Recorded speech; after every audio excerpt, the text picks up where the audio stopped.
No, she wasn't. She started teaching when I was in fourth grade. That would not have gone well. On the other hand, I had a rich conversation teacher, so we're going to do worse than now. Okay. Oh, maybe some of that desk. Yeah, that's where I got that one. Oh, I'm Sarah Robinson. hi, One of her favorite you live in Leverett? Yes. Forgotten it a little bit, and when you misbehave, you have to stand there and your last try. My mother grew up in the parsonage. I remember one time. And she used to play there at the Putney House with all her friends. It's changed a lot since then. Yeah, so. You mean she grew up in Dixon? No, the parsonage, I forget the name of the people live there. It's on the lake, the White House on the lake. Oh, yes.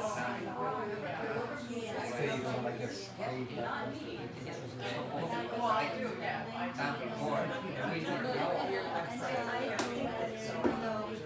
My mother knows Gabe Brown. So she might have known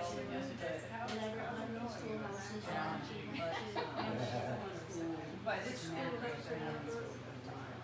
She went to the, By the time I started in 1980, River, how we used to go around and on cars, that's all I've got now. Well, he was saying, he's like, Yeah, I'll have to come down. I'm gonna wait for this grade. is he like, I don't know, look at a machine there, but there's no access. how are you, David? You ready? I'm ready. Can't come from where it's You at. ready? It's, And so, for the records, it's 6:32, so we'll begin. Hopefully some more will come join us for this wonderful evening. Oh, here comes somebody. All right. I'll send you back to first grade and learn. See you later. Hi, my sister. Hi, Jacob. Hi. Hi, Jacob. Again. Thanks, come on in. Someone's visor license or their visor light is on in their car. Which They, part? they have a green Subaru Oh, that's Forester me. with a license plate number 653ET4. Oh, you're a detail. It's Massachusetts. I Oh, don't want your battery to run out. I just figured you'd get a chuckle out of me telling you the whole license. Good job. Well, She already knew it was her, so I said, okay, the name of the car, but I had to go out and yeah, and plus we have rides Yes, book. since June. Yeah, yeah. Yep, it's right in there.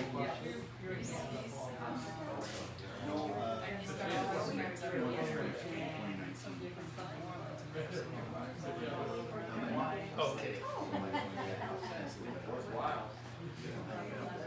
Yeah, no, well, then they Your battery run out. more like leisure house.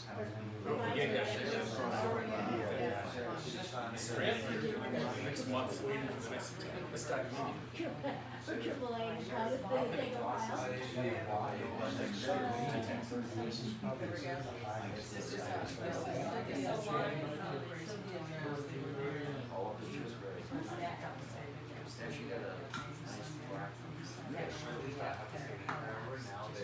I didn't know when they left because I didn't know. They're still territory. That's the city here. My brother was at that party. It's not my kid.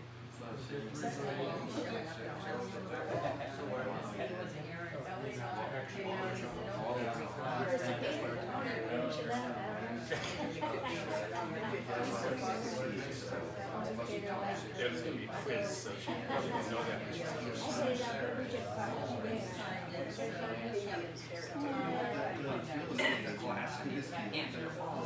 Because he served as Oh, good, thanks. Thank you so much. Okay, did everybody sign in? Thank Go you. over the calls, the sign, you know. You need, you have the, you have the cover?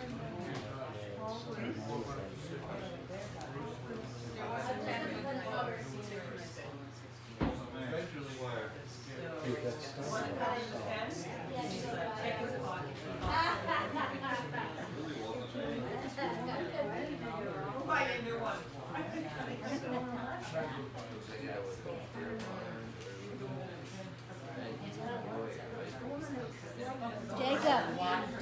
needs help. Neither did I.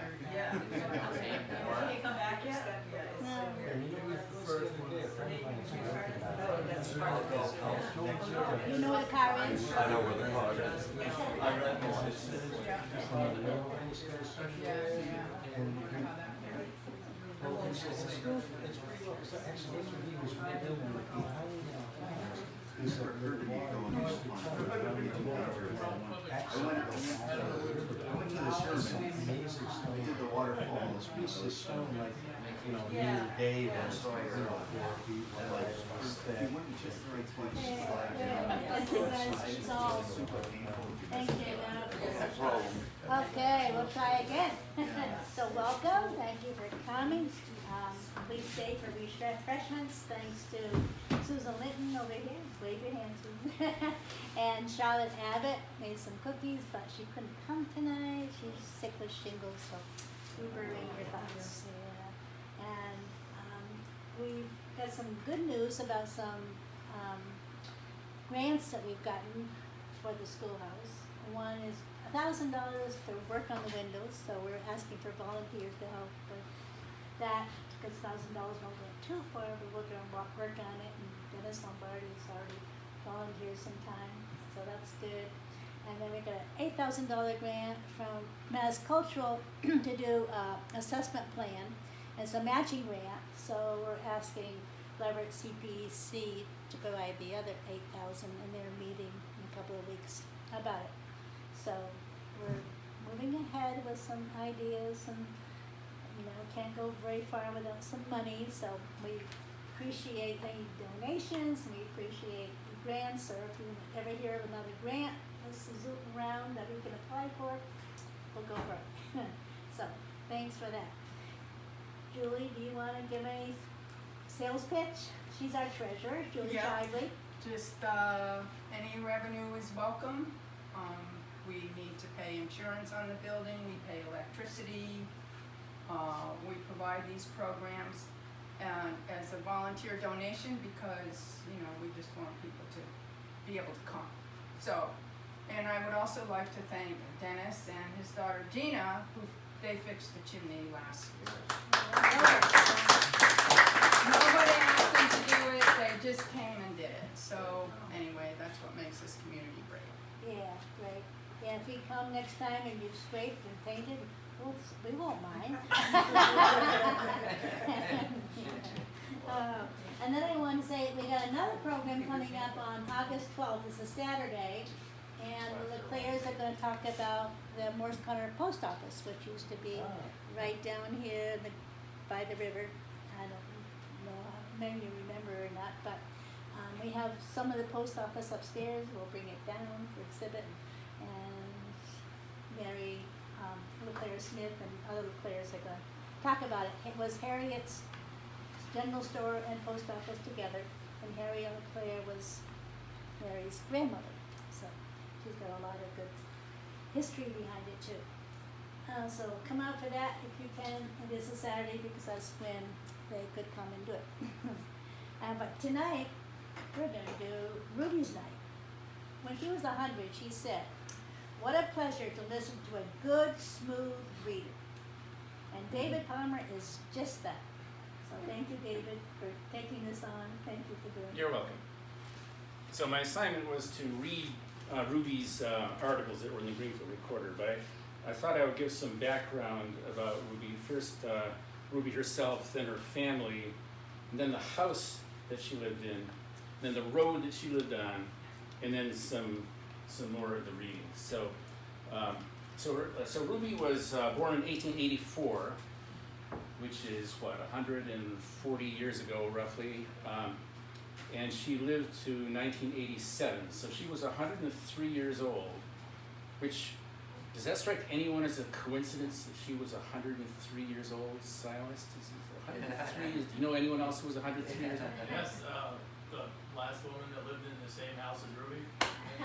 Good 10 one. points. Lillian Blackdown. Yep. Lillian Black lived in that house. She just died a month ago or so, just about a month ago, A couple weeks ago, I think. at the age of 103. So Ruby and Lillian both lived to be 103. So I suggest You want to live to 103. Who's living in the house now? Well, we'll come to that. Ruby Hemenway, she and her family lived in the house from 1819 to 1924. So they were there for 105 years by themselves, not 103 years, but 105 years. Her ancestors are Leverett royalty. Jonathan Glazier married a Zubanai from Oakham and moved to Brushy Mountain in the 1790s. And Hosea Hemenway picked up sticks in Holliston, Massachusetts, and moved to Brushy Mountain in 1797. So there was this convergence on Brushy Mountain in the 1790s. Hosea's, one of his older sons, bought a lot just below him, and he and his daughter, Adeline Cutter, lived on Brushy Mountain right up until through the late 1800s. So they were established on Brushy Mountain for quite some time. Elihu Hemenway was one of the sons, and he moved off the mountain, first moved to New Salem, then he moved to Hemenway Road. He bought the house in 1819, right after the birth of his first son, who was Elihu Jr. Elihu Jr. Inherited the house and land. He raised his family there. His son's name was Charles Hemenway, and Ruby was the daughter of Charles Hemenway. So the Hemenways had lived in this house for 4 generations. Ruby got a job hither and yon and came back to this area after retiring, and lived here. People thought she would never die. She lived from her 60s to 70s to 80s to 90s to 100, all in this Leverett, Montague, Greenfield area. When she was 90, plus or minus, I'm not exactly sure of the date, she began writing a column for the Greenfield Recorder called I Remember When. And it was a half a column in the paper, and people began to fasten on this column because it was so evocative of time gone by, and so sweet and gentle and kind and motherly. Everyone could relate to Ruby Hemenway, even if they were a teenager. You could still relate to Ruby Hemenway because of the affection she showed for her childhood home and the memories she evoked of times gone by. So that's what we're going to be reading today. The other side of her family, her mother was Nellie Pierce. She pronounced it Purse, but I can't bring myself to pronounce it Purse. So I'm going to call her Nellie Pierce. She was the daughter of Sanford Pierce. Now, Sanford Pierce didn't live on Hemenway Road. He lived way out at the end of Dudleyville Road, where Richard Adelson lives now. It's the second to the last house, if you will, before the Shutesbury line out in Dudleyville, out on a spur that goes up into the swampland. Well, not as far as the swamp, but considerably off Dudleyville Road. There's a house back there. And Sanford Pierce built a house there in 1859. Married the granddaughter of Jonathan Glazier, Lucinda Glazier. Lucinda Glazier married Sanford Pierce, gave birth to Nellie Pierce, Ruby's mother. Nellie Pierce lived there for 5 years. Then the family picked up sticks and moved to Montague Road in the house that Cal Glazier and Phyllis Glazier bought many years later. So and of course Cal Glazier was the, he was the grandnephew of Ruby Hemenway. So anyway, they're all, the family has kept its property together in a sense. By miraculous coincidence, I discovered that my mother is Ruby Hemenway's 5th cousin. So I have that authority for what I say here. Okay, and Ruby's sister was Pluma Hemenway, and Pluma married Morris Glazier, one of the Glazier clan, of course, and Morris Glazier gave birth to Orman and Lynn and Merle and Calvin. So Cal Glazier was Ruby's nephew. Morris Glazier was her brother-in-law. And Morris Glazier lived in what we know as the Gibovic house at the bottom of Rattlesnake Gutter.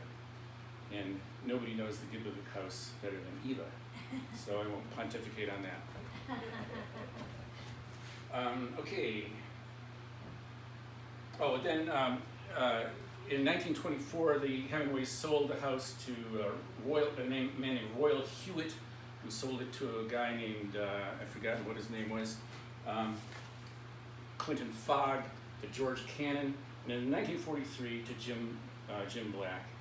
And it's been in the Black family now since 1943. And Jim died in 2009, and Lillian died just a few weeks ago. And the house has been unlived in for a considerable length of time. I don't remember when Lillian moved out. Did she move out right away? They said 12 years at her service. Yeah, okay, 12 years. So the house has been unlived in for 12 years. Some of you are not from Leverett, and maybe not everybody knows the Hemenway house, so I'm going to show you a picture of it. Hemenway Road is parallel to North Leverett Road. It's uphill from North Leverett Road on the other side of the river. Yes, North Leverett Road.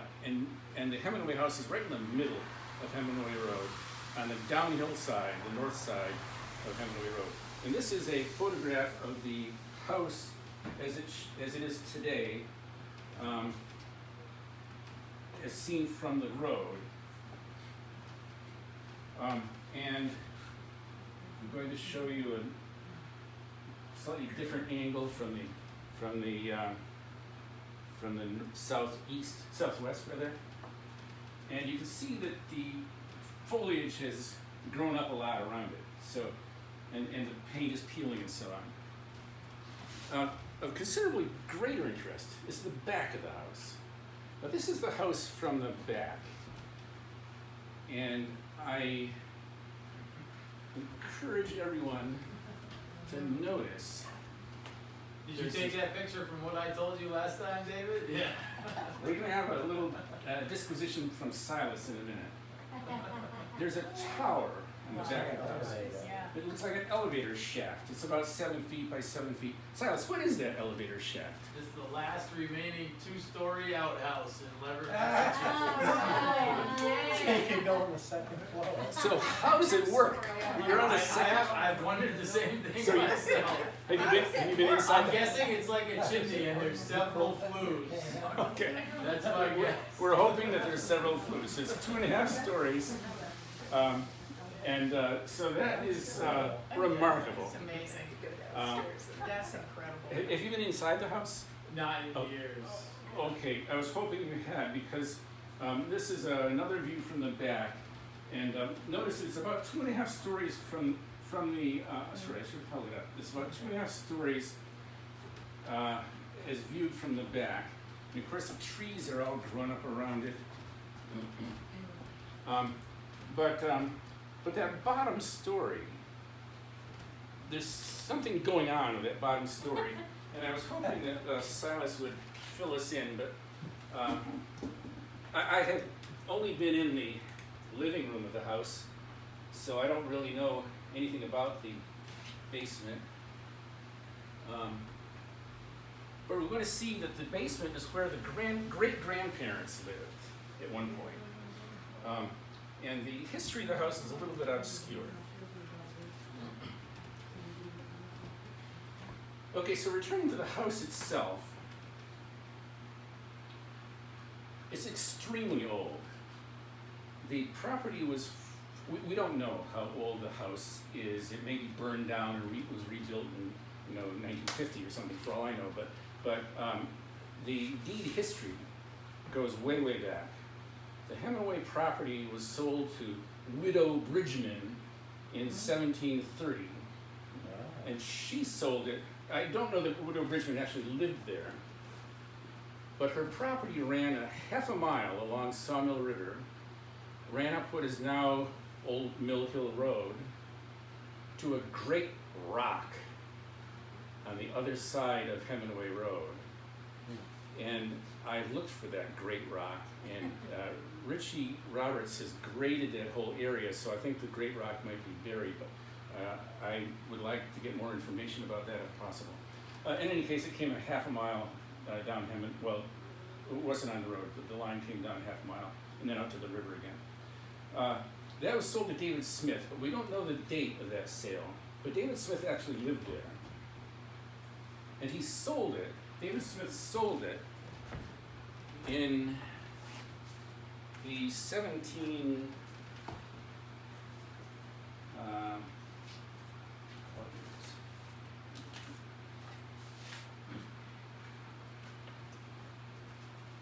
okay, maybe I don't have it.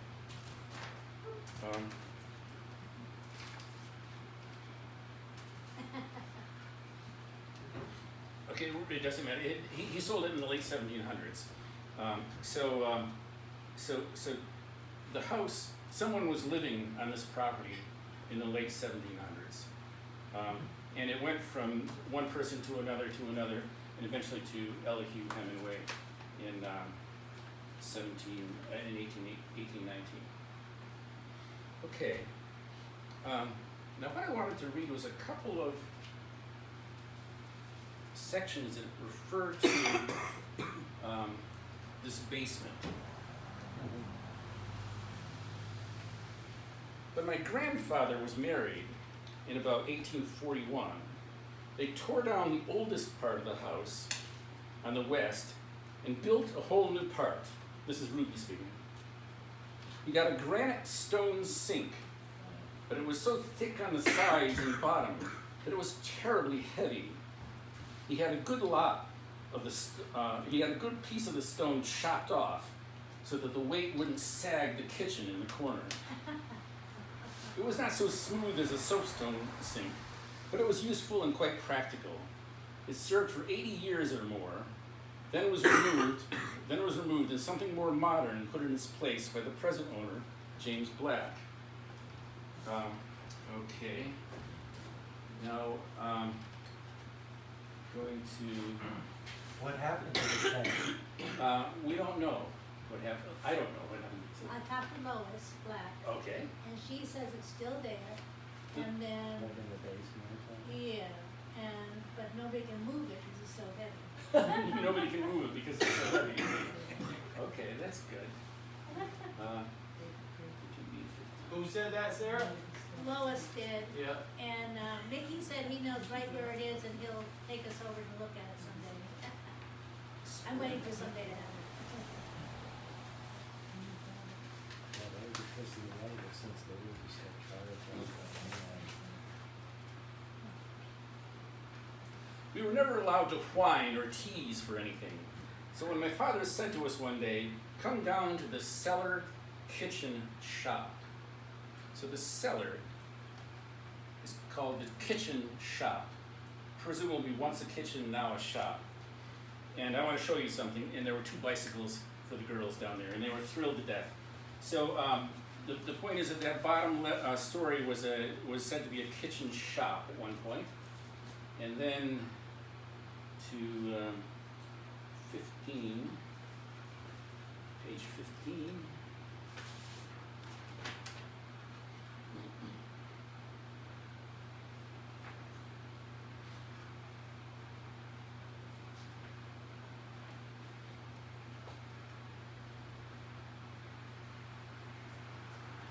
Well, I'm just going to read the story, and we'll come to the cellar at some point. One storm I heard mentioned, took place in about 1878, and was particularly bad at Long Plain, next to the Amherst line. I've heard my grandfather Hemenway, that was Elihu Jr., tell of somebody in North Leverett picking up a battered umbrella after the storm. It was later identified as being owned by a woman on Long Plain. The wind had blown it all that distance from Long Plain to North Leverett. About 1898 or 1898 or 99, there was a very severe hail and windstorm. It may have been a small tornado in North Leverett.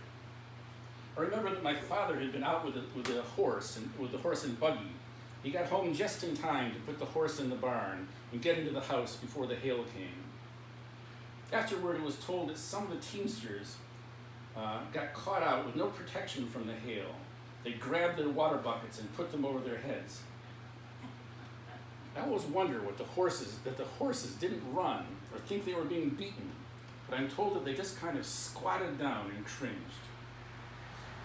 Seems to me the hailstones were 1.5 inches in diameter, flattened, and with a spiral formation in the center of some. A peculiar, precise memory. She's writing this in 1980s, and this happened in the 1890s. She remembers the spiral formation in the center of the hailstones. They did a good job of flattening the garden, but some things did straighten up, so it wasn't a total loss.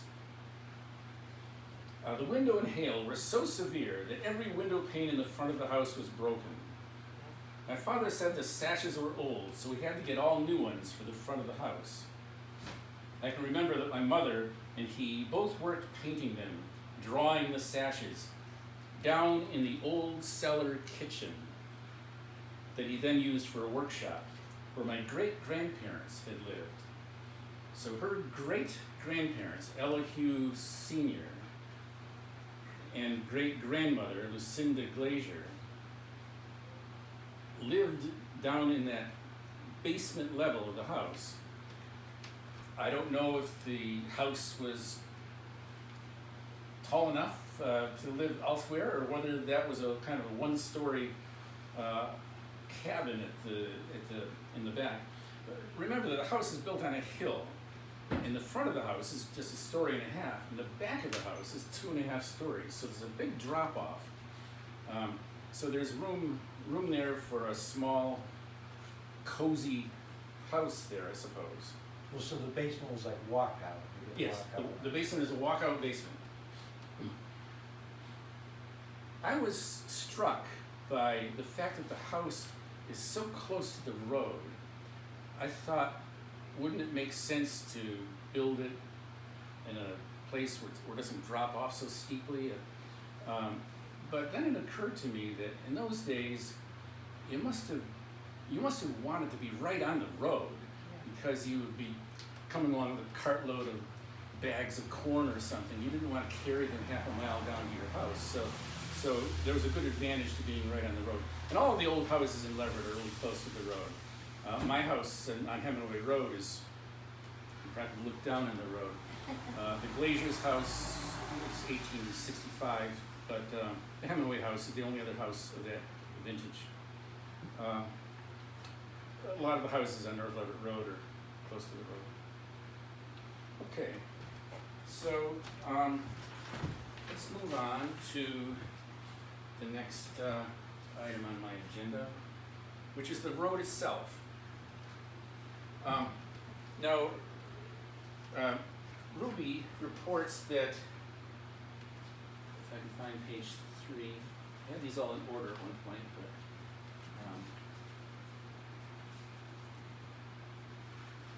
David, without messing you up, can I speak to the basement kitchen? absolutely, yeah, please do. I was hoping you would. Well, the little bit that I do remember about the basement is the stone foundation. Yeah. It's very small, flat stones, not large, chunky stones, which you usually find in a foundation. And there is the biggest, nicest that I've ever seen hand stone laid Dutch oven in the basement. Still intact. Well, about 20 years ago I was down there with Okay. Dad working on the furnace. I would assume it's still intact. So that's the kitchen that they were talking It's about. gorgeous. Yeah, so that Dutch oven was their kitchen. Okay, so the road. Ruby was puzzled when her father told her, her grandfather Hemenway, Ella Hughes Jr., who was born in 1818, He used to tell us that the road by the Hemenway place in North Leverett was a main road when he was a boy. I couldn't think why, when it was so hilly. Just below and parallel to it was the other road, North Leverett Road, fairly level, beside the Sawmill River. Both had some very old houses, so the roads must have been of similar age. Gradually, I began to find the reason. The farmers had begun by then to raise a little more than was needed for their own living, and there was still plenty of fine timber all around, and no local market for any surplus.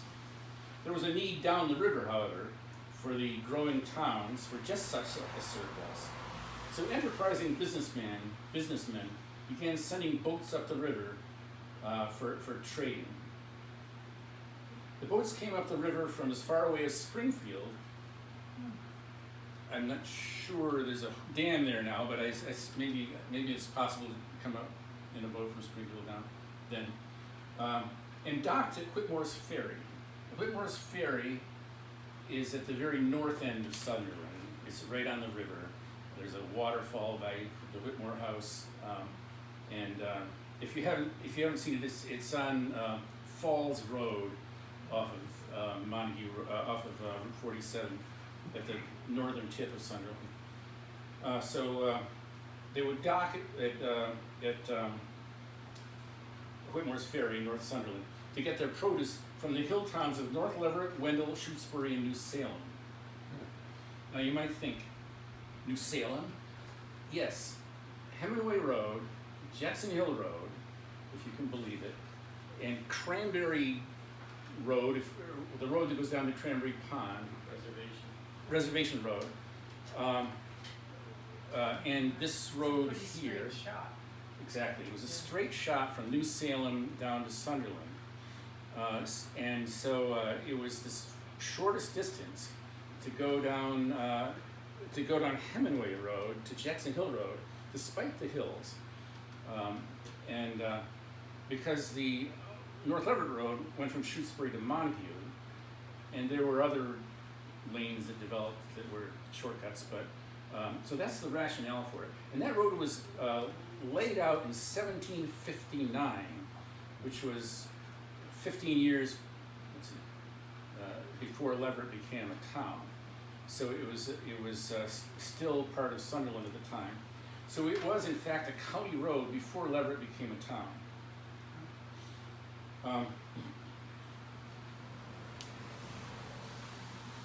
The rest of the way to the landing place, apart from there's a really steep section right by Cranberry Pond, and of course Jackson Hill is no picnic. She refers to Baker Hill. Baker Hill is the paved part of Hemenway Road. I didn't know that until recently. Larry LeClaire told me, he said, "Who used to live in this house?" And I said, "Well, I used to belong to a guy named Clinton Baker." He said, "Oh, that's why they call it Baker Hill." Well, I'd never heard that, but Ruby did, and Larry did. Does the town crew still? No, it's Hemenway Hill. Yeah. Okay. So it's the hill, the paved part of Hemenway Road. I heard Grandpa tell this story, and then he would say, "But of course, it wasn't really true." But I think he believed it. A pair of usually true, good oxen balked one day going up Baker's Hill with a load on the way to Whitmore's Ferry. Every known device for starting the oxen was tried, but to no avail. Then a man said, "This same thing happened lately." And they went up to Wendell, where there's an old witch, and they told her about it. Then they put a piece of silver in her hand, and those oxen started right off. Now, this was the story that they were told when their oxen wouldn't go up the hill. So they sent someone up the second time. And this is the experimental. The first was an anecdotal account. This is the experimental account. They set their watches, and somebody ran up to Wendell and gave the old witch woman a silver coin. And the oxen started right up, and when they got back and checked their watches, the oxen started at exactly the moment that the silver touched the woman's hand. So you can take that as you will. Several bridges across the Connecticut River were built from Sunderland to Deerfield, but every one was carried out by ice or freshets, and people resorted to a ferry across at Whitmore's in North Sunderland. It was pulled by a cable, and the large flat boat could carry a horse and buggy or an ox team, a few cattle and produce, as well as passengers. After a really substantial, dependable bridge was built across at Sunderland, the old ferry was discarded. But when I was a little girl, and she was born in 1884, so we're talking about 1894, roughly, late 90s, 1890s. When I was a little girl and went to a Montague Grange picnic at the Fred Whitmore place, they used it just for that day only, and I went across in the ferry and back. My mother, Nellie Pierce, Hemenway, said that once when she was young, in the 1870s probably, she was born in 1862, so 1870s makes sense. There was a very unusually cold winter that froze the river solid, so it bore up teams, and she went over on the ice by the teams. Okay, so Hemenway Road is part of this highway, and it runs from the intersection of Cave Hill Road, past the red, beautiful, beautiful red house that we call the Camus House, and now is the Frank Edge House, and then along past the Hemenway House, and then as of 1865 past the Lee Glazier's house. Everybody knows Lee Glazier, so I don't need to explain that. Past the Palmer House on the right, but Linscott House. yeah, the Linscott House. I've lived in that house longer than anyone in history. It's never going to be the Palmer House. So it's the Baker House or the Linscott House. And then it goes down Baker Hill, around the corner, and the original layout in 1759, it went just around the corner and then shot across the river and ran up behind Nelson Prince's house, right up to the co-op and out here. So there's an old highway, the old highway went across the swamp somewhere and up, kind of bisecting that big triangle of land behind the co-op. However, now at some point, I don't know when, they turned it to the south, and Hemenway Road ends by Elliott Sherman's warehouse, and their old mill yard road curves around to Rattlesnake Gutter in one way, and there's a little spur, a little steep spur going up. It's the dog leg. I beg your pardon? We call it the dog leg. She calls it the dog leg. Well, we're gonna change her mind. It's Hemenway. I always thought it was Hemenway too, but let's. It is. It's Hemenway extension. Wait. Ruby begs to differ with you. And I was wondering what Silas was going to say, what the road department, they call it Hemenway? Officially, right up Okay, to Skelton's so driveway. officially it's Hemenway, okay. I'll concede that some bureaucrat somehow decided to stamp it as Right. Hemenway. Right. However, there's a short dirt road, steep hill, closed in winter in North Leverett, between Hemenway Road and Rattlesnake Gutter Road, called in my younger days, Thank You Ma'am Hill Road. This is the story of how it got its name. When heavy rain came, like today and every other day this summer, such a road would be gullied out its whole length.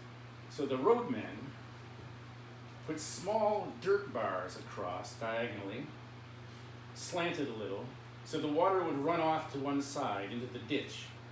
Several had to be put on even such a short hill. The horse soon learned that he was allowed to stop for a breather. We're in lesson place. The horse soon learned that he was allowed to stop for a breather after he had pulled up over that steep bar. If a young man was taking his girl out for a Sunday ride, he too took advantage of that brief stop for a kiss. Then when they started on, he said, "Thank you, man." I regret that when all roads by law had to be marked with a name, that some of those holy old names were lost. And so we have perfect evidence of that today. We have authoritative evidence that it is, we have a select person and an ex-road crew man who are willing to swear that it is now Hemenway Road.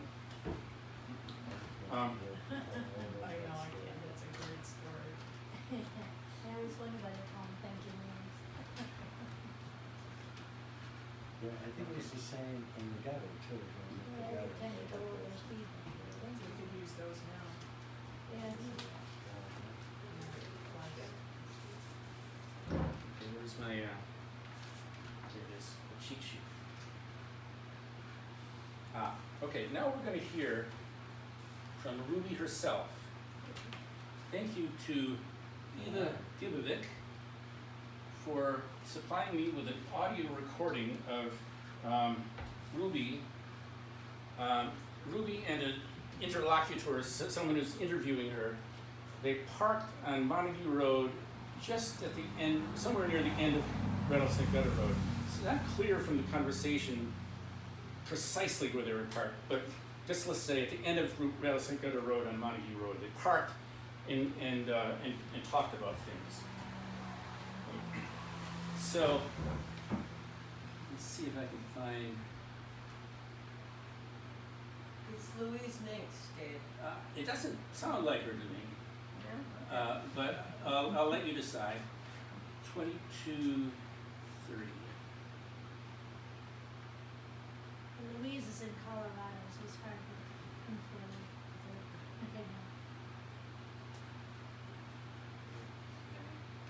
No.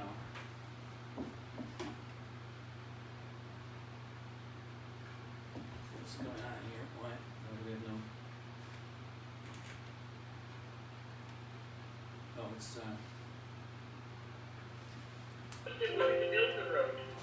Well, if they didn't have this road down here, if anybody lived in Moore's Corner and wanted to, but it seems to me that my grandfather Hemenway said that when he was a little boy, he could remember they're putting in that gutter road.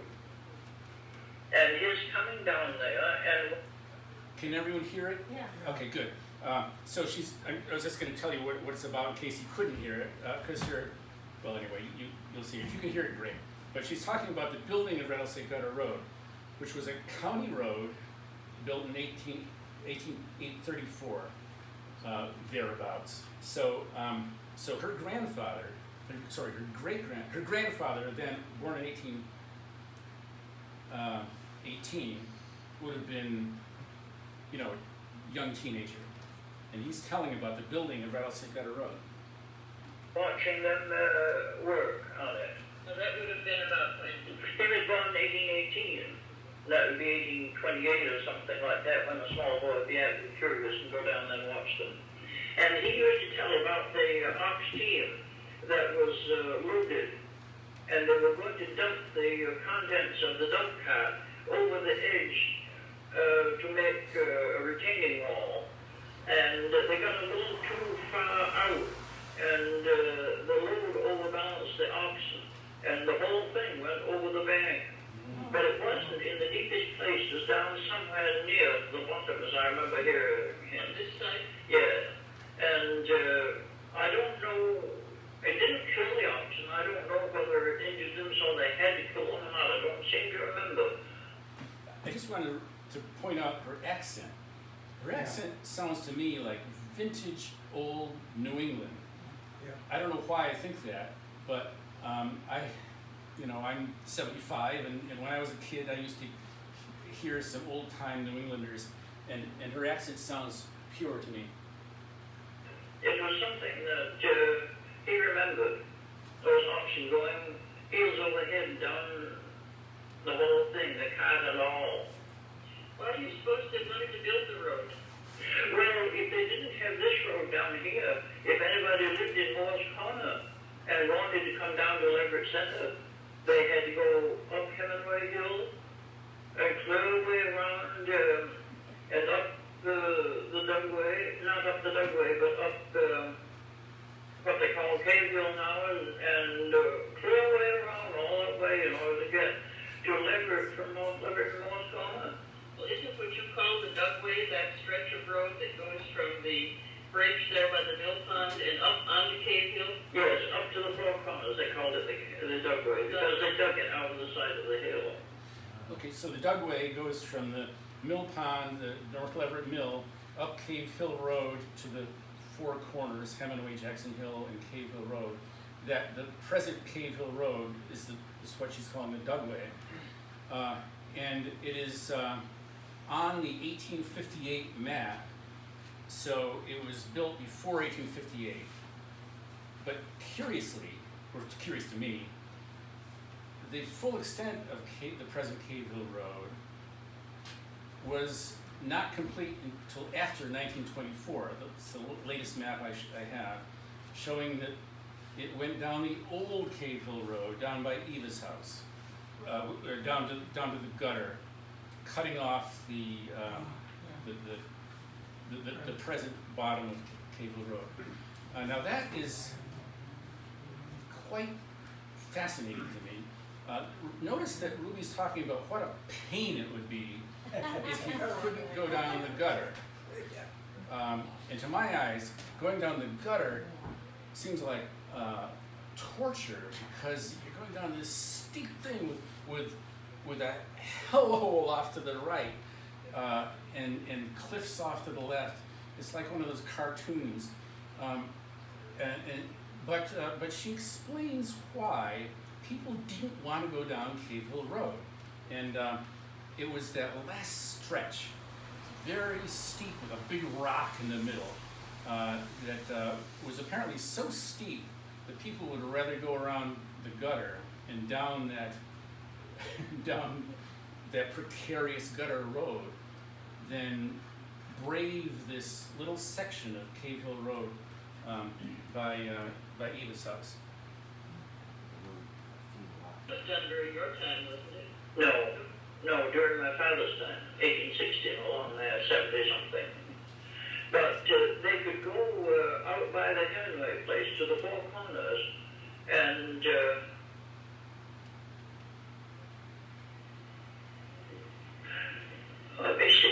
they'd have to go up by Marbles and then down the old Cave Hill Road, and you see that was way around and bad roads and all. And this gutter road, even though it was steep and not too good a road and dug out of the rocks like that, it cut off a lot of travel.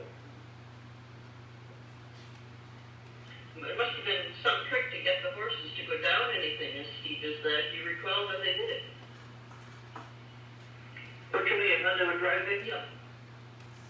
The old horses that were born and brought up around here, they were homebred horses, most of them. They had way back, they didn't get Western horses then, of course. But they were used to hills. Some cousins of mine had lived down in Sunderland, raised a crow, and it had always been used to going down there on those perfect level places. They said it was gentle and children always played with it and driven it and so on. But the first time when they ever drove that horse up in through here to come up and down the hills, they said the horse didn't know anything about what a hill was like or holding back against the bridging. And they said that the horse was bewildered. They didn't have any trouble with it, but it was something so entirely new. Did you catch what she said? They had to hold back against the britchin. Well, that was a new term to me, but if you read enough of Ruby's commentary, sooner or later she explains everything.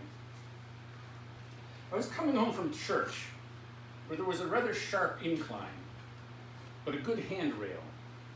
An elderly friend said, "Guess you'll have to settle into the britchin going down there." We both laughed, and she asked, "You know what that means, of course, don't you?" To be sure I did, But a younger woman near us looked so puzzled, Madge said, "Haven't you ever heard that before?" No, she never had. What does it mean? So it was explained that the britchin was the part of the harness that goes around the rear end of the horse, and straps fastened to the shafts enable it to settle back into the britching to hold back the load when going downhill. I settled into the britching and made it down the steps.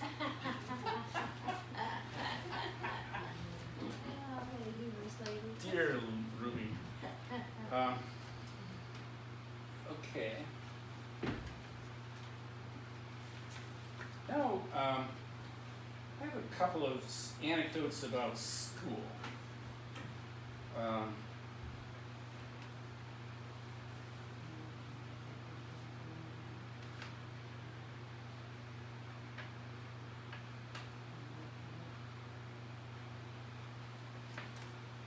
Grandfather Hemenway often told us this true story.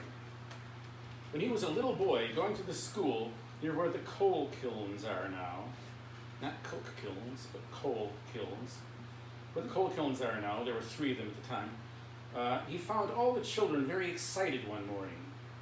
They said that the night before, a man was out hunting, and he walked right off the top of the Rattlesnake Gutter ledge.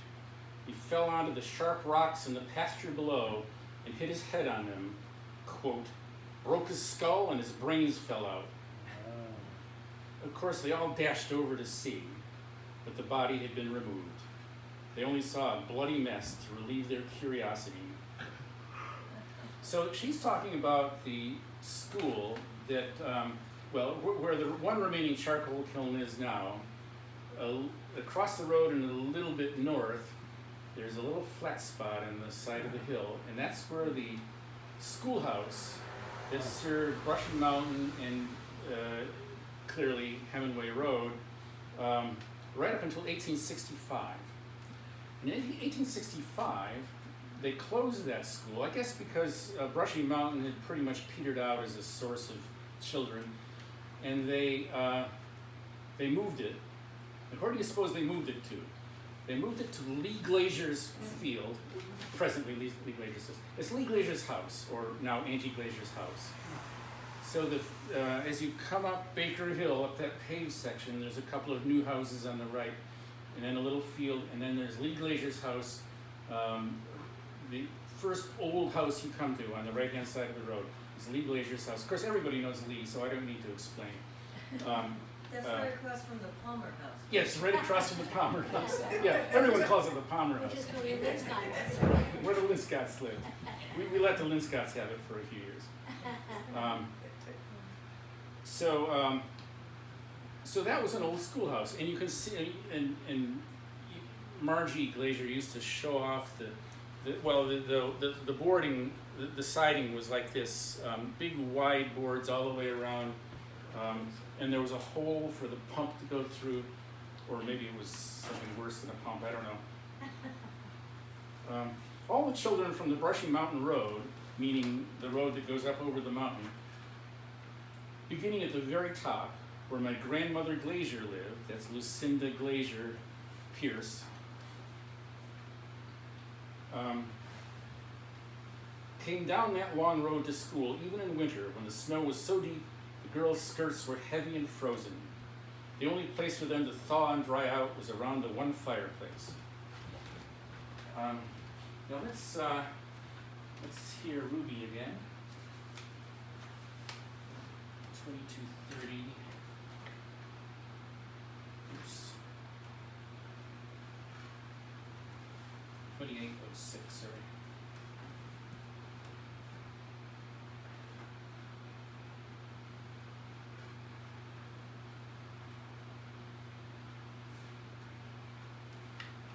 The hunter, there was a tale that I think your grandfather told about the hunter up on the gutter. Oh, yes. He was hunting in the night, and he walked right off the ledge. When did that happen? You can't see the ledge from the road now because all the brush had grown up and covered all of that ledge, but it was a sheer ledge. and you could just see it from the Bankerman Hill. You know, just before you get to the actual River Road. You would look over there, and it was a sheer ledge for some distance. And he was hunting up there, and he walked right off that ledge in the night and fell on the rocks down below. It killed him. And the children, of course, from that schoolhouse that used to be down near the coal kills, where the coal kills are now, they all ran over there to see what they could see. Your grandfather would have been. Oh, yes, he was one of them. So you fell in from the north ledge, the north side of the gutter. That's the one that's over, the side that's over across faces the waterfall there. Yeah, yeah. Where was the schoolhouse down by the coal kills? I don't recall. It was on the opposite side from what the coal kills are now. And a little farther along toward the hill that goes up on Hemenway Road. Goes up on the bank, but there's a little farther along. Was it beyond the road that Sankamon Hill is on? Yes, Yeah, it's closer to the Hemenway house. yes, yes. Just kind of up on the bank. And there was a good spring of water somewhere there. I thought it was up on the bank of the schoolhouse, but Marge said, I think, that it was down across the road. Now there is a brook that goes. So yes, there is a spring right across, well, not right across, but across the road and a little bit further up. Elliot Sherman showed it to me just a couple of months ago. Do you know that spring? It's just off the road, underneath a tree. Is it hemlock, or I can't remember what kind of tree, but a big tree growing right at the edge of the road. And if you climb down and stick your nose into where the tree kind of is hollowed out, there's a spring still there, and that's the spring for the schoolhouse. Okay, I wanted to read a little passage of an excerpt of an interview, not an interview, but a little story that Kathy Adelson wrote in 1981.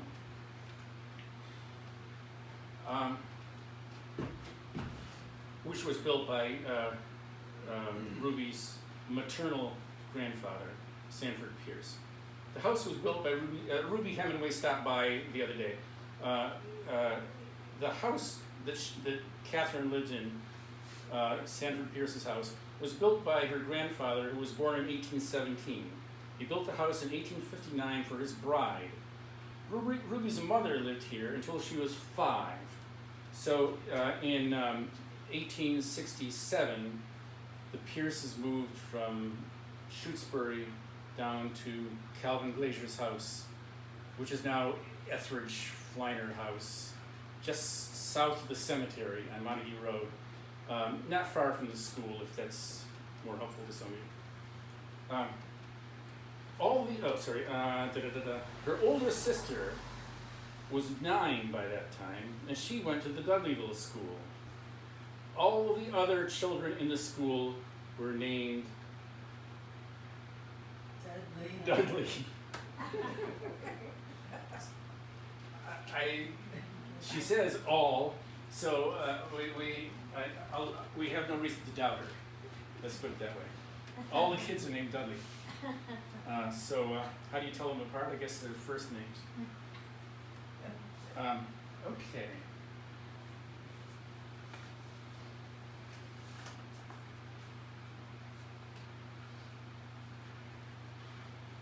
This is from the Recorder, April 3rd, 1982. This will strike to the heart of one of our listeners. The Reverend Mr. Truesdell used to walk from Leverett up the Rattlesnake Gutter Road to hold services in Moore's Corner. Oh, I think I've been told that when he lived in the East Leverett Road, he used to go up a footpath on the side of Brushing Mountain. I wonder if that was once a road, for there were some farms over there once on that side of the mountain. Well, she tells it a little bit more explicitly in this interview, 9:40. Wait a minute. Okay, I don't have the place recorded. Anyway, she tells it more authoritatively in the interview, saying that Reverend Truesdale did walk up over Brushy Mountain, down into the Rattlesnake Gutter Road, and out to Moore's Corner. Because I believe he preached in Leverett Center at one time, and then preached a second time in Moore's Corner. Is that correct? That's right. Yeah, okay. So he had two parishes, or two congregations, separated by 5 miles, I don't know what it is. She had a great Bernard that walked with him. He had a great Bernard that walked with him? Okay, so I had a hunch some people in the audience would have some information on this. So he was your great-grandfather? My grandfather. Grandfather, My okay. mother's father. Okay.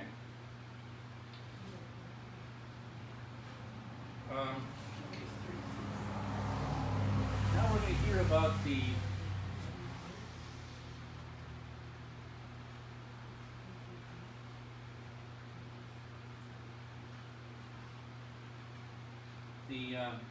waterfall. From Mount Leverett. Yes, it is. Yes. And if you want to see the beauty of the falls that are more common, see how much power there really is, you want to go in the spring. But Morris said that when it got warm enough so they couldn't, there was still water now. I guess there used to be more water than there is now. He said the boys used to go up about to the bridge and get undressed and swim there down in the pool. And he said that they would go belly bump down over the rocks Down belly in that water and douse into the pool when they got to the foot. He said it's kind of scary sometimes when they were going belly bump down over those rocks.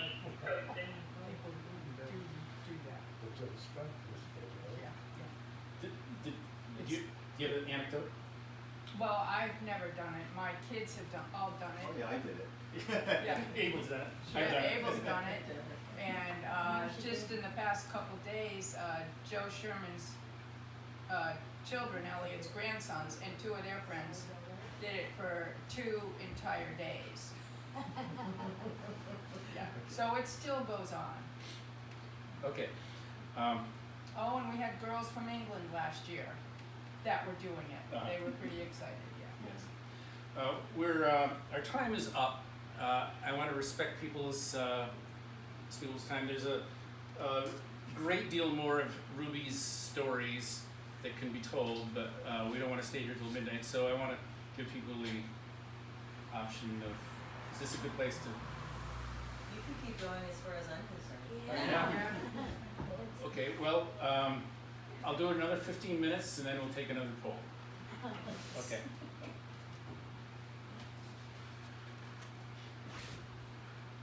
And I'll close my eyes. If anyone wants to get up and leave, I won't be hurt.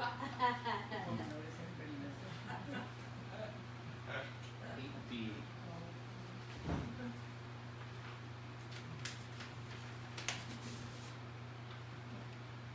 This is about clocks.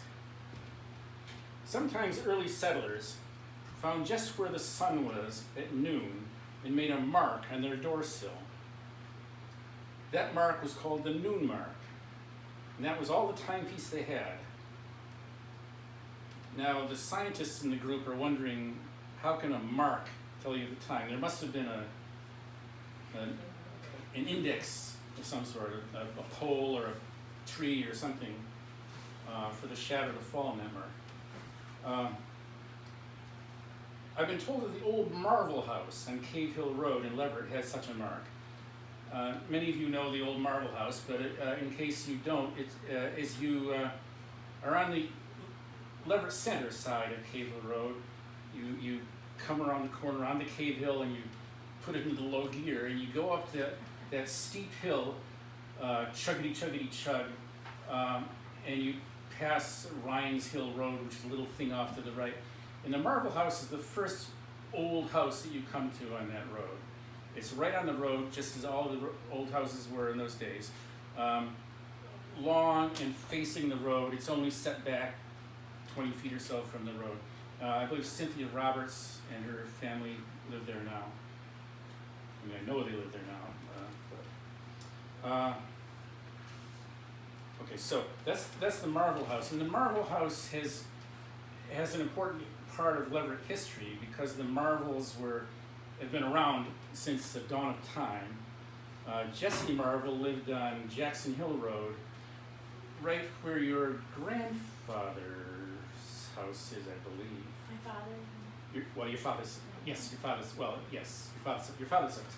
I believe the house on the old house on the left as you go down Greenfield Road was Jesse Marvel's house. And it's very old. I don't know how old. And that's why the Marvel Cemetery is on Jackson Hill Road and not up on the top of Cave Hill Road. Because Jesse Marvel lived down on Jackson Hill Road. Oh, I didn't know that. Thank you. I know that the Marvel House on Cave Hill Road, in later years it was the Bukowski House, and now it's the Roberts House. The last Marvel, I don't know who the last Marvel, Calvin at Marvel, Jesse Marvel, Pascal Marvel, that's the one I was thinking of, Pascal Marvel lived there.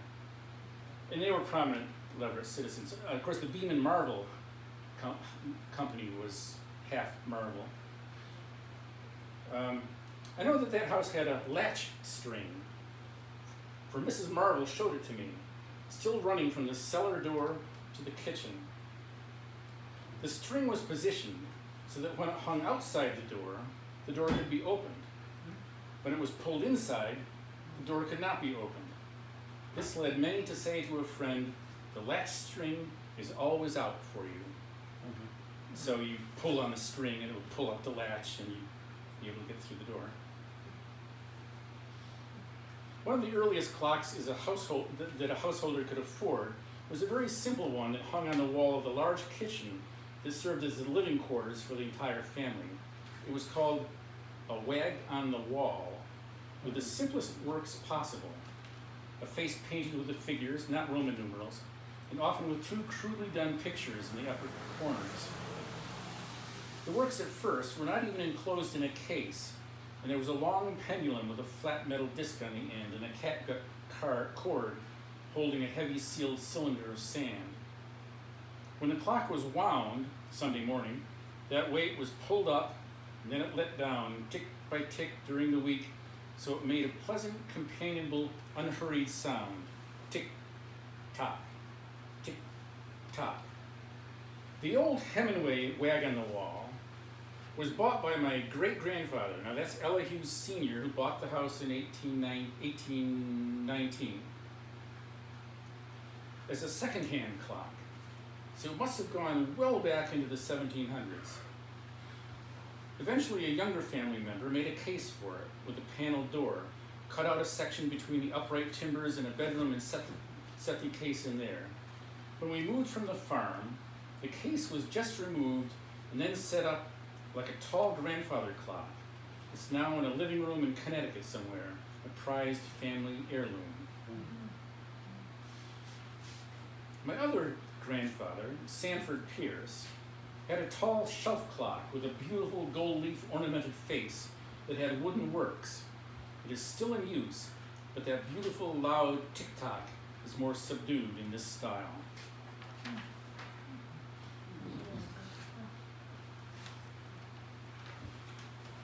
In the old farmhouse, we had a chest. My great-grandmother kept dried herbs in one of these chests, and for a good 100 years after, it still smelled of them. She'd probably used the usual variety of tansy, catnip, thoroughwort, wintergreen, black birch bark, and bergamot. So she's attesting that the chest retained those herb smells for 100 years. Now I can believe that because my father's closet. My father bought the house in 1939, and when we sold it after my parents died in 2002, the closet still smelled of cedar. So those smells do hang on. That was 60 years.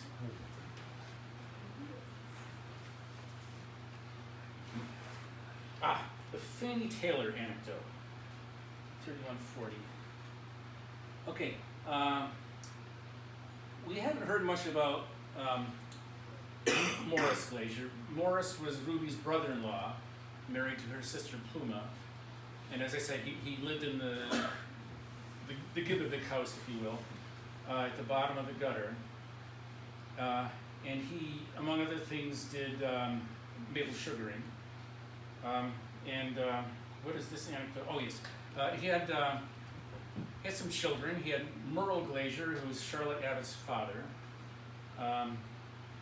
Lynn Glazier, whom I know nothing about, but he was a man. Orman Glazier, who lived in Texas, and Calvin Glazier, who lived here in Leverett. And Lois. And Lois Dunbar, right, correct. This is an anecdote about the kids catching porcupines up on Brushy Mountain. There was a bounty on porcupines. Now, coincidentally, yesterday I went out to my raspberry garden and I found that my raspberry bed, my prize raspberry bed, was completely flattened by a porcupine. And so I was gathering up the dead things to put them in the compost pile, and I turned around, and who was at the gate? The porcupine came back. Yeah, actually, I kind of thought it was cute, so I just shooed him out, and I closed up the gate, and then I kept on my thing. I turned around, and the porcupine was back. He had forced his way through the fence, and was coming back for dessert. I chased him out again, and I sealed up the hole in the fence. And a third time he got into my raspberry bed, so I Got the gun. I didn't get the gun. I just gave up. I was kind of sick of picking raspberries anyway, so. But this is a porcupine story. It involves Fannie Taylor, who many of you know or know of. 30, 31, 40. And this is a story about Orman Glazier. Is that hill right over there have a name that you know? What's straight across from us? The brook? No, the hill. The hill? No, I don't know what they are. Better it must be off, way off, right up on the Gunner Road, up there. There used to be an awful lot of porcupines up in the woods here, and when Morris lived here, two of his boys, Lynn and Merle, I think it was, Orman was one of them. When they were in school, they used to send them to Sears and Roebuck and get the traps. And then when they came, I don't know what they used for bait. They'd go all up around on Bushmount in there in the morning when it was zero weather before school, and have the traps set and gather in the porcupines. And they would cut off their feet and then set the traps again and go every morning, no matter what the weather was and how cold it was. And after they got enough so that they could pay, you used to put the feet into a tin can. They'd take them down to the town clerk, and for every full of feet that they got a certain bucket. And one of the boys didn't get to take his down to her until they got pretty old. And he told her how many there were in the can. He says, they're awful smelly, you won't want to open that can and count them. But she wouldn't take his word for it. That was Fannie Taylor. She opened the can, and she counted them too, and he got his money. But he said the smell was something awful. But she thought that he was one of those boys going to trick her, and she wouldn't let him do it. But I remember Lynn was so proud. He worked so hard, and it was so cold in the morning. And he got money enough so that he sent to Sears and Roebuck and got him a pair of those high leather laced hunter shoes. Oh, he wore those shoes with the greatest pride and the greatest comfort. But he worked for them, I tell you.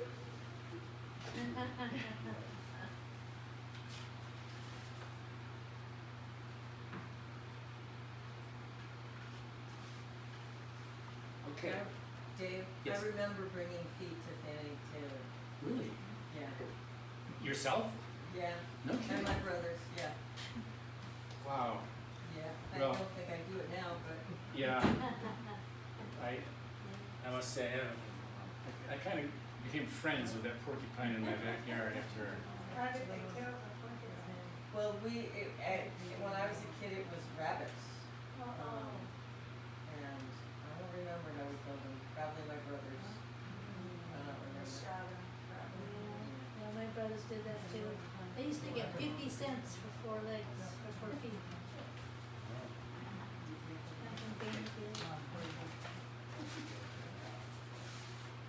Orman lived in Texas, and he wrote letters to his Aunt Ruby, Aunt Ruby, the germane part is this paragraph here.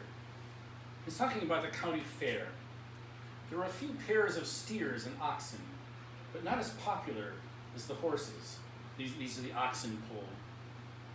I remember once a man had a beautiful matched pair of palominos that had all kinds of polished buckles, plumes, and so on.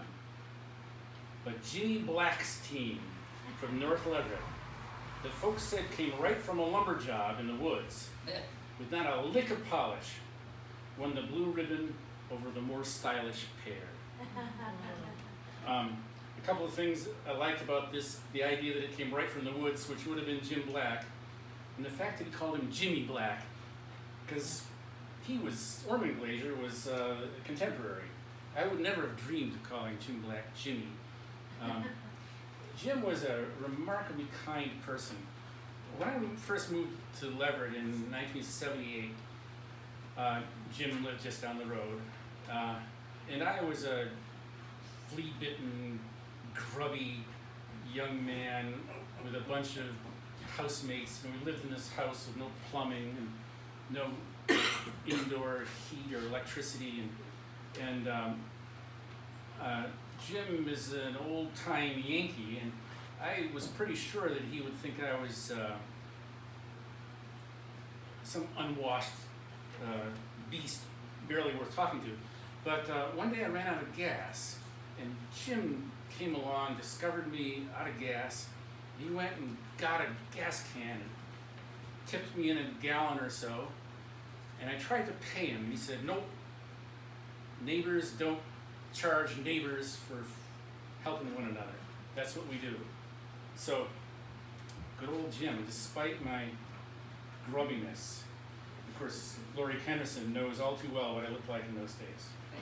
I wasn't really grubby, but I was grubby enough. I didn't have long hair, but the hair I did have was unkempt.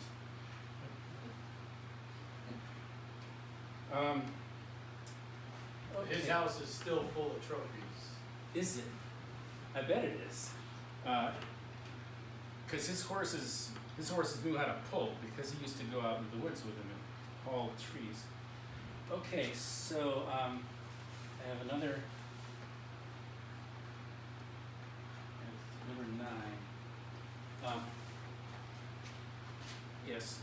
When my father was 8 years old, that would have been Charles Glazier, he had typhoid fever, and was so sick he couldn't even talk. His mother told him to squeeze her finger if he wanted to say yes. To everyone's surprise, he did get well, but it was a long time before he got strong. To amuse him, his mother cut out some bright-colored calico pieces and taught him to sew them into blocks for patchwork. There were not enough for a whole quilt, so a few were added. As a child, I used to ask to be told that story of when Papa was so sick and later sewed those very bed quilt squares. When he went to the ladies' aid meetings with his mother, all the women were sewing on some project for the coming year. Papa sewed on his patchwork, seated on a little stool beside her.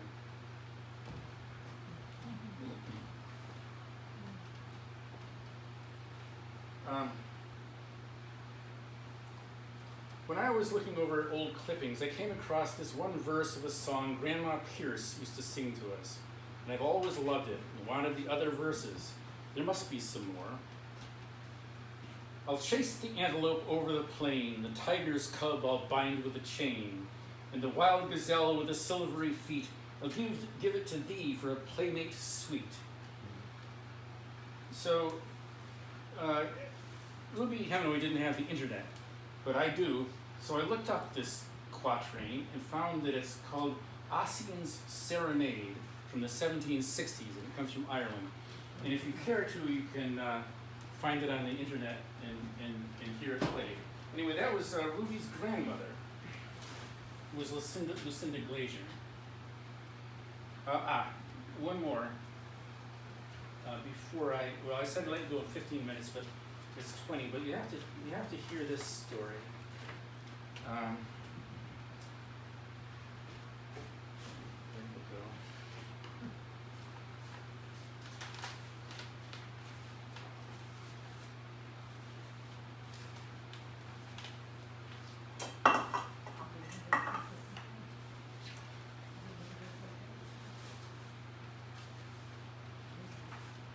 A little person taught school. There was not a person living who remembers seeing little Carrie Field, for she and all of her contemporaries are dead and gone. I don't know just what her age was, but she was a young lady who taught a district school in Leverett in the early 1870s. I was able to look it up, and she was born in 1843. She was a midget, a perfectly formed person, only as large as a 6-year-old child. I've heard my mother say that Miss Carey didn't want to look like a little child when she was riding in a buggy, so she used to double up and sit on one foot to make herself higher. Of course, she had to have all her clothes made especially for her, tiny, yet made in the prevailing fashion for young ladies. I've never heard anyone say whether she had any more preparation for teaching than the usual country schooling, but she must have been a thorough, practical teacher. The things my mother taught me, and she had only a few teachers other than Miss Carey, were concise, no frills, and there was memorization. She thought it was a good thing to insist that a child buckle right down and learn things like multiplication tables, number combinations, and the alphabet.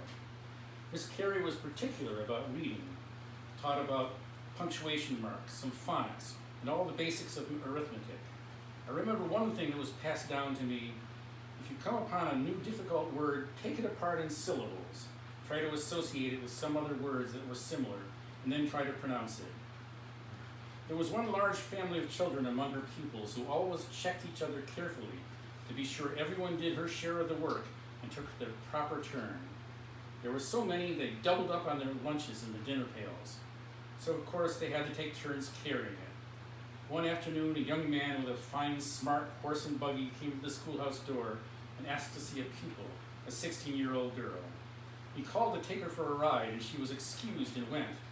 Just as she was going out the door, her sister called after her in a loud whisper that all could hear, "Take the dinner pail."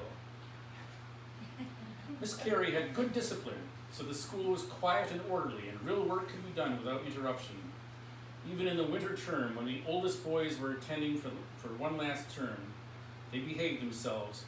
Even though Miss Carey was so tiny and they were so large, she had the respect of all the parents and their cooperation, which of course is a benefit for any teacher.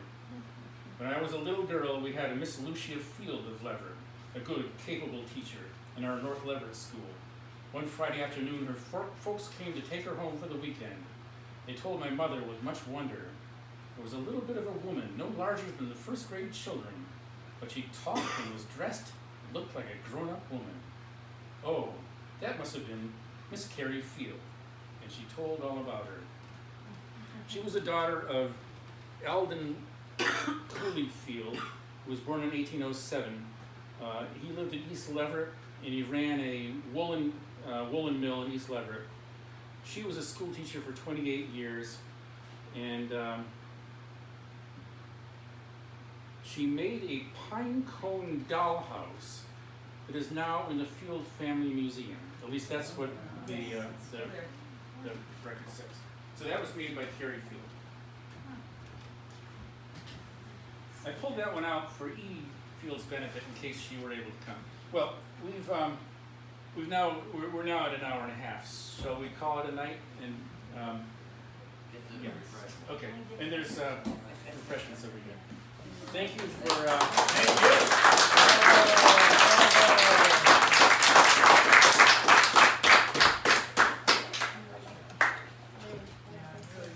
Yes, please have some refreshments.